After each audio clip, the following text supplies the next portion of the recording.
Apologize for starting late. We got tied up in discussion, so I apologize for that. It's March 31st, 6:30. I'd like to call this meeting of the TIF committee to order. Diana, could you do the roll call, please? Ken Dornick. Yes, I'm here. Doug Fry. Here. John Schmalberg. Here. Tim Gordon. Here. Gerald Poland. Here. Will Ruffin. Here. Dave Lattis. Absent. He had a previous engagement. I think everybody's had a chance to review the minutes from the last meeting, from the February 24th meeting. Anybody have any comments on those? If I could hear a motion to approve those minutes as they stand then? So moved. And a roll call, please? Ken Dornick. Yes. Doug Fry. Yes. John Schmalberg. Yes. Gerald Poland. Yes. Will Ruffin. Yes. Thank you.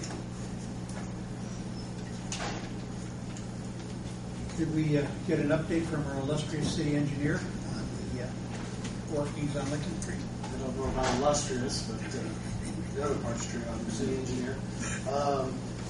There's been quite a bit of progress going on Lincoln Street recently. The large 6x6 box culvert south of Noble Romans is in.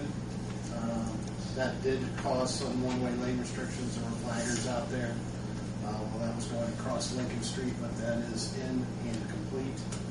The main water lines are in and complete. All the taps south of Varishell for businesses and residents have been done. New taps will be going in next week on the water loop that's north of Varishell. They are working on the storm sewer in Varishell. The intersection of Kessing, Nightingale, and Varishell was closed for about a week and a half. They are through there now, and that's open to traffic. Varishell between Kessing and Nightingale and Lincoln is still closed. They're making sure residents can still get the driveway, but they're installing storm sewer down that stretch of roadway. It's approximately half of the way in between. So they will be continuing that next week. Do they have a time frame on completion on that? It will probably be about another 2 weeks for them to get out to Lincoln Street on that portion. The week after next, I know they're going to start doing the temporary pavement for the widening so they can shift traffic over on Lincoln Street and then start demolition of the west side north of that box culvert. So they, right now, the schedule that we had ran through the end of the month, so we're pushing them for a schedule as always. But we're starting regular progress meetings with them now that they have 3 or more crews out there that are working. So what they have told us, and I don't have a time frame, is once they finish the storm sewer in Varishell between Lincoln and Kessing, their plan is to go ahead and demolish the roadway that's there and start rebuilding that. So that will probably be the first portion of road that's completely done. Yes. Before you move away from that, Kessing Drive. When you come off of Varishell and go on Kessing, the right house, the first house there, if he don't end up in court over somebody or throw his butt in jail, they're running through his yard, he's even stopping them and asking them, why don't you stop up there where it says closed? Because I want through. Oh, they're going right through. Oh, they're going right through the barricade. He's living. We're out there, we're talking to him every day. He's not too bad. You know what I'm talking about? I know who you're talking about. He's come and seen me 3 or 4 times. I said, I'm surprised how tolerant you are that, we'll stand out there, talk to him for 10 minutes, and I'll have 15 cars turning into his driveway, turn around and back out. We had a gentleman that pulled around the barricades, got stuck in his truck, went out and locked in his four-wheel drive hubs, jumped back on the road, drove over a pile of stone, and said, I'm going this way. I operate a business back here, and this is how I'm going to go. And there's not a whole lot we can do about it. We try to minimize how long that intersection was down, but it is back and open and operating now. But I just want to bring in it because he is living. Yes.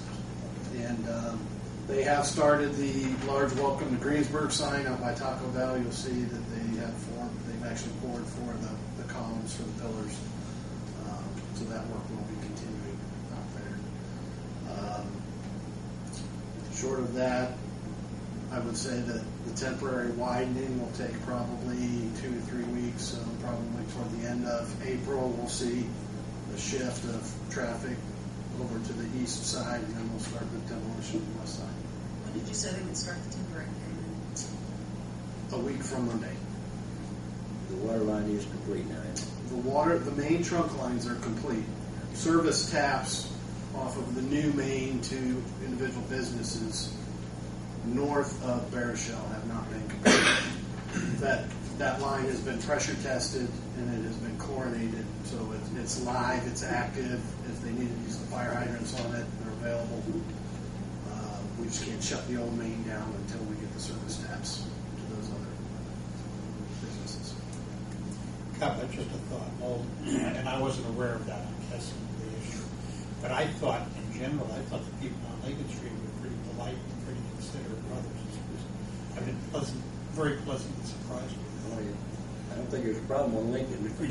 No, but I'm thinking that shortcut, and we've had people from GCOM call up and say, how come you don't have a road closed sign? And we said, we do have a road closed sign. Your driveway just is past where that road closed sign is.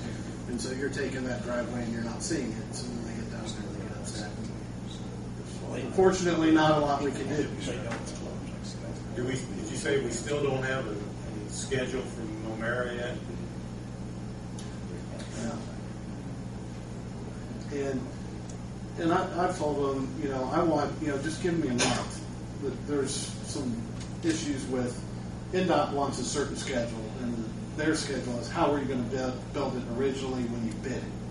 So they have to do that schedule, then they have to come back now that we've altered the phasing and said that we do the north end first completely and then go to the south end. They have to come up with another schedule. So I said, I just want to know what I can tell people, and they can get in the paper that, okay, expect a shift, expect, flaggers in one lane for a certain amount of time. Just give me some of those things that for a month we can keep people informed. It seems like it would be a benefit to give us some kind of timeline. We can't force their hand at that. I'm doing what I can. I understand. And I get a verbal that'll last me about 2 or 3 weeks. And that's about all I've gotten so far. So we did have a progress meeting last Friday to try to get some of that information. That's what I've shared with you, what I got out of that meeting. Right. I would like I said, like to get more, and I just think they don't know at this point where all their forces are coming from and how they're going to hit it. I know they've got a project over in Batesville that they're working on also. Another note, they will be working Friday. Good Friday is normally a holiday for NDOT requirements. We decided to go ahead and let them work. We figured the more work days they've got, technically they should get done.